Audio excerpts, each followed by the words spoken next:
Also, I'll take questions at the end or certainly during our discussion panel.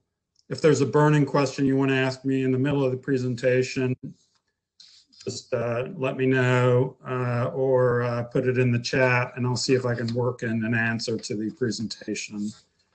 At the next slide, please.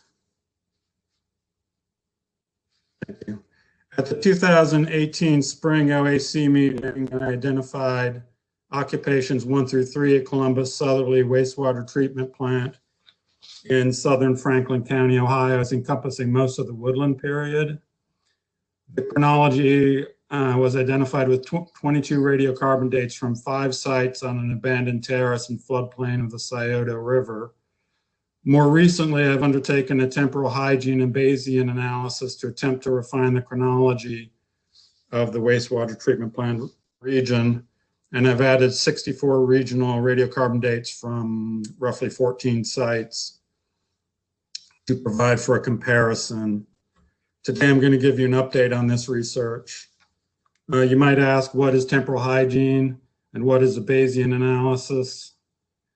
I'm not going to go in depth about those, but I will say 9 years ago, Dr. Nolan presented a temporal hygiene analysis of 40 ancient sites in Ohio and elsewhere, which he defined a 3-variable additive method, focusing on the method of the C14 analysis, the material that was dated, and the year in which the assay, the C14 assay, was run, because some of the early dates have, or most all of them have, high variances and it's not so valuable today. So I've taken this method and adopted it as my own, but I've decided to make the whole process iterative to explore my data set. And I've also added a 4th variable, which I'm calling feature context, which I'll talk a little bit about. Bayesian analysis derives from Bayesian statistics, which are all the rage right now in social sciences and elsewhere. I'm not going to give a whole lot of definition of this, but just kind of the postcard definition. Whereas traditional inferential statistics are based on ideal distributions like the normal curve or the chi distribution. In the Bayesian statistics, you start with prior knowledge about a particular problem and then collect data and do an intervention or a study, as we would call it in archaeology, and you see how your results compare with what was previously known. So it's not really related to the body of statistical theory most of us were educated in. If you had statistics courses in college or graduate school, but it's something that's been around for a while and it's gaining a lot of traction. In our case, because the Middle Scioto Valley has been previously studied and there have been multiple attempts to develop chronologies, we have the radiocarbon curve and other sorts of data sets. There's actually a substantial body of priors, and I'll be using a method called kernel density estimate to develop this analysis. Next slide, please. Thank you. With that introduction, I'll turn back to the case study. Since the 1990s, CRM archaeologists have in several waves conducted archaeological and have found a great deal of information about this era of prehistory from about 800 BC to 900 AD. So in my 2018 presentation, I talked about 5 sites at Southerly, which are located on a relic terrace and floodplain complex of the Scioto River in southern Franklin County. And there is a number of comparison sites that I'm going to draw from in Delaware, Franklin, and Pickaway County, almost all along the river and nearby uplands. But I am going to mention a couple sites that are further afield that I'm comparing. So the woodland period sites encompass early, middle, and late woodland periods and the very end of the tail of the terminal late archaic. Next slide. These are the 3, you can see the 5 sites in blue, and the one at the south is in black. Occupation 1 is terminal late archaic, early woodland. Occupation 2 is late early woodland to early middle woodland. And occupation 3 is late middle woodland to early late woodland. Next slide. Those are my, I'm sorry, if you can go back, Kevin, I apologize. Those are some of the early radiocarbon dates, or the radiocarbon dates that ASC collected, and then some of the dates that Weller and Associates collected are also in there. And then there's some other dates that are not on that particular graphic, and the 3 occupations. So, next slide. So the method that Dr. Nolan made is the 3 variable method with sample method and year, and I've put that in this spreadsheet. Now he was studying the Fort Ancient period, which to my mind is better known than at least the Middle Scioto Valley during the Woodland period, and he had a cutoff score in his method of 3. Now in the method, as you recall, if you saw the paper or read the subsequent publications, for example, an annual production like a seed or a nutshell gets a higher score than wood charcoal or an unidentified material.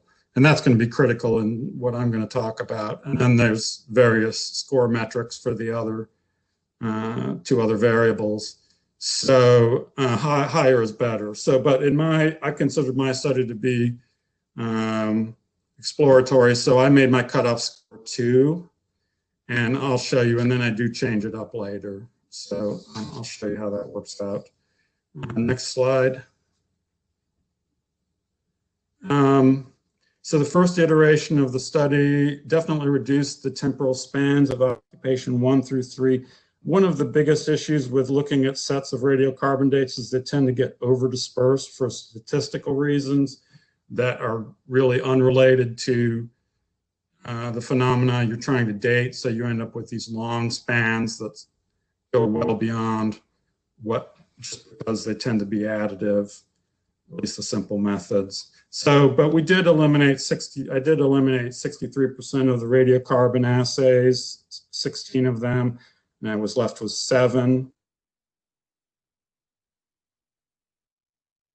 All the conventional radiocarbon counting dates, but there were some problems with the dates because the data that were left were too sparse. There was only 2 or 3 different for each occupation dates were left, and the probability distribution I'll show you here in a second was too spiky, whereas I had no information that the occupations were periodic, or it just seems that there wasn't enough data left to do a good reconstruction. More troubling that some of the dates did not fit the projectile points temporal spans that particularly for occupation 1 and some of the regional comparison sites. So I decided I needed to relax the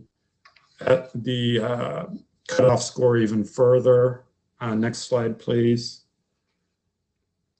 Yes. So this is a kernel density estimate you're seeing on the top. The probability increases as you go up. So these curves are showing the regions under the curves are the most likely regions the most likely spans of time that these radiocarbon dates are reflecting. And so that's kind of how you can interpret them. One of the big problems I mentioned was the Kramer points are a stemmed projectile point in the Woodland period. And whereas they were found in occupation 1 at 2 different sites, they were completely outside of the range I was indicating. So that's telling me that either there's something wrong with the radiocarbon date. This was from the West Runway site in Kentucky, is the only one I could find. I'm looking for radiocarbon dates for Kramer points if anybody has any or knows of any. So I was thinking, you know, I need to change up the so next slide, the second iteration. Thank you. I relaxed the cutoff score from 2 to 1, and that resulted in 17 of 22 radiocarbon dates being accepted into the analysis. And at that point, I was just rejecting conventional dates with problems of materials. And since this is essentially all CRM-derived studies, the material I was finding, and Kevin mentioned this in his paper of the original temporal hygiene analysis, is people aren't reporting what the material is. Okay, sometimes you don't know what it is, and the analyst couldn't tell you, couldn't identify it, and that's one thing. But in other cases, it doesn't appear that the information was that the sample was submitted to a paleoethnobotanist, so you really don't know at that point, and that's a problem. So you see the entry in yellow where one of the radiocarbon dates that Weller ran was right at the cutoff point, and there are a lot of them, and some of the ones that ASC ran too are clustered between, say, 0 and 2. Next slide. So second iteration covers temporal data much better, covers the diagnostics, and seems to be very consonant with the comparison sites, as I'll show you here in a second. It may overshoot the mark a little bit. It's a conservative model, but it's better constrained than the unmodeled data. In other words, if you just compare the radiocarbon spans, the 2 sigma spans, it's better constrained. So next slide. So this is the second iteration of what my kernel density estimates look like. They're a little less spiky. You can see all the sites I've included in the table and down below with their temporal spans. I've got West Runway and Possum Hollow for occupation 1. I've got straight site Balthasar Home, straight site occupation 3 Balthasar Home, Haven site, DL27 that ASC mitigated.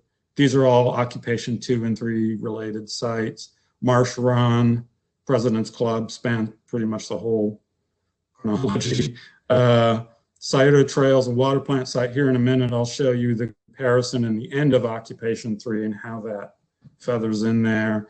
And then I was trying to get various Merrim Trimble related dates also mostly from the Ohio Valley further south. I do have a couple from the Scioto Valley, but I'm having trouble finding them. Next slide. You see a close-up. So for example, the model that we had when we did the mitigation was that occupation 3 was similar to the straight site. It was a nucleated habitation site, and it fits rather well in that occupation 3 used to be much longer than the straight site's occupation, but now the straight site is the first half of the occupation 3 temporal span. So we did cut some years off occupation 3. There's not a whole lot of dates for the 5th century, just the one that I could find for the site that ASC mitigated in Delaware County. Balthasar Home site is right in the interstices where the transition between occupation 2 and 3 are at. Haven site overlaps them both. And I should say for these sites, comparison sites that I have enough data for, like there's a lot of radiocarbon dates for Haven, and most of them are AMS, and they're really nice dates. I did a KDE analysis on them separately, so I'm not showing you the probability distributions, but I'm showing you the temporal spans. So it's actually shorter than what Weller's mitigation report would say. So I've constrained them a little bit there. But overall, like both of us only have 2 dates, so it's pretty limited. So I didn't do the KDE on that. I just did the combination function. All of these analyses are done in Octal, by the way, which is a free program. Next slide. So then I looked at feature context, and I made that a 4th variable, X. And So if a radiocarbon assay was, because I really wanted to dial into this, if the radiocarbon assay was dating a feature or a diagnostic artifact, I gave it a half a point, like if it was near the cutoff, and then I subtracted a half a point if it wasn't really dating anything in particular. So you can see one of these from 2665. It's just dating assured and some debitage and FCR and a feature. It's not dating any diagnostic. There's other ones. I added the straight site into the analysis because I thought it was so critical. And so there's other dates that, you know, it's dating a Chesser point, or like, for example, one of Weller's dates was dating it's an occupation 1 date, so it's an early Adena date. It's dating a round structure, so that's dating something that you really want to date. So I kept that obviously. And so then that knocked out a couple of the dates. So I thought I had done the best that could be done. And I want to, if I can have the next slide, I want to show you a little bit about the Bayesian analysis. You can see the KDE model up there. And then if you look and see the dark gray on the individual radiocarbon dates, those are the portions of the probability distributions that are being kept, because those are the central tendency areas. And then the light gray portions are the ones that it's eliminating, because those are outlying portions. So it's assuming that you're kind of dating the same phenomenon. I mean, it's a smoothing technique, so it's looking for central tendency. So if you've got an errant date in there, you've got a problem. But as long as it's dating the same occupation, that's why you're trying to focus on these diagnostics. Can I have the next slide? So you're looking at the radiocarbon curve for the occupation 2 dates, and you can see where it's eliminated some of the light colors. It's eliminated some of the spans, and the reason is because of over-dispersion for one of the factors, but really the radiocarbon curve is showing the fluctuating levels of C14 in the atmosphere in the past. I'm not going to go into the reasons why that is, but it did, and there are certain areas that are plateaus, which are very problematic for radiocarbon dating. So you can have a perfectly good radiocarbon date, but if it falls on a plateau like this Hallstatt plateau, which is 400 years long, it's going to give you a very long temporal span because it cannot resolve the data any better. The Hallstatt plateau was named after a region in Austria where we're reconstructing in the Neolithic, and they found that this was causing massive problems. It's present in the New World, and there's a few mentions of it in the literature, but a lot of people don't seem to know that much or mention it that much, and I just wanted to point out, if you look at the next slide, a couple of the dates from 2665 from occupation 1, there's no reason that they should be as long as they are. You see the blocky probability structure. The reason is because those dates are running right across that Hallstatt plateau. And so eliminating dates like that from your chronology really helps you to get the bad data out of there. And there's just some periods like the Hallstatt plateau that cannot be reconstructed except with more complex techniques, which we really can't use currently. Can I have the next slide? So this is the 3rd iteration showing the results of all these analyses. Shows substantial improvements in the chronology of 2 of the 3 occupation spans being shorter, but responsibly so. I'm covering the diagnostic data. Also, 2 of the 3 occupation spans are shifted forward a little bit between 60 and 130 years. And I'll talk about why that is and why I think that is in a couple minutes. So can I have the next slide?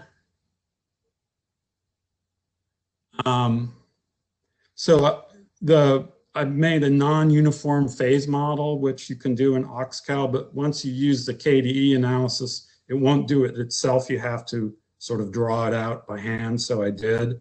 And I put the comparison sites there. So it shows that the wastewater treatment plant, I didn't put in occupation 1, because it wasn't as interesting. But occupation 2 and 3, it shows the overlap is about 80 years. And then if you add the straight side in as being new period of nucleated habitations, it adds another 50 or 60 years. And then if you use the water plant site, the 2011 dates that Roy's collected as your termination of occupation 3, it's really clean. In other words, right around 608, 610, it's a really clean phase termination and the beginning of the new phase.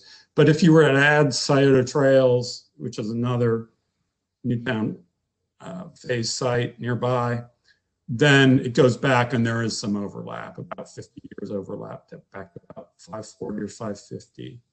And so I discussed that in the paper that I wrote. So in conclusion, I hope I haven't taken up too much time. I'm still supporting notions of temporal succession with some limited overlap of occupations 2 and 3, which is a period of the decline of Hopewell, or the transition period at least. Need to look at the problematic sites and transitions. By combining the temporal and Bayesian analysis in one unified method has some advantages. Using the iterative changes, such as examining feature context to explore temporal reconstructions at various levels of stringency, and to show how the reconstruction changes as different data are admitted or removed from the model, I think is helpful. But you have to kind of watch that you're not kind of gaming it. You can't go into it thinking that you're going to be getting one or another different kind of reconstruction. You're just seeing how it changes and looking for best fit model, one that fits best. The final iteration of the temporal hygiene and Bayesian analysis reduced the temporal span and pushed forward the chronology of 2 of 3 occupations at the wastewater treatment plant. The KDE and Bayesian technique reduced the effect of the radiocarbon plateaus on occupation span. Statistical over-dispersion was reduced by the KDE analysis. And finally, what I would say is that it appears that the old wood effect is better controlled by the temporal hygiene analysis. That's what I believe. I can't prove it at the moment, but the fact that the temporal spans were shifted forward suggests that we're getting at the old wood effect and controlling it.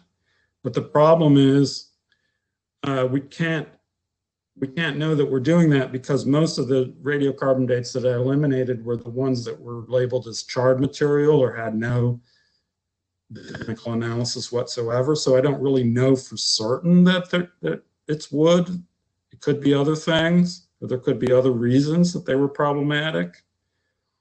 So the implication for CRM archaeology is that if we, or any kind of really anything, is that we should contribute. We can contribute best by using hygienic practices such as good sample and context selection and identifying materials dated.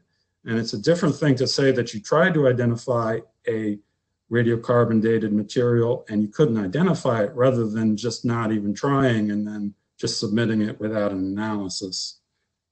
You have to assume that probably most of those dates are wood charcoal dates because it's very common at sites, but we don't know that. So that's my conclusion. I'll be happy to take any questions. I also have a fully written out and illustrated paper, and I can send it to anybody who might be interested. I'm also looking for informal reviewers and to get feedback on the paper if anybody wants to pick that up. So, thank you. Thank you, Kevin. Yes.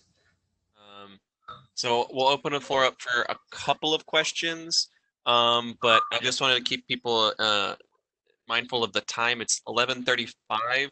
The panel discussion is probably going to be shortened significantly, so we'll take questions for Kevin if anyone has any, and then we'll take a 5-minute break, and then we'll do our panel discussion up until probably 12:15. That way we're not dipping too far into what we had originally planned for our business meeting. So if everyone's cool with that schedule plan, I open the floor to questions for Kevin Schwarz.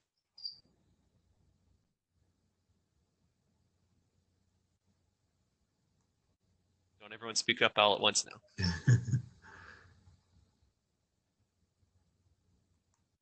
reminder, if you're probably muted, so if you want to ask a question, just unmute yourself or go ahead and type it into the chat box.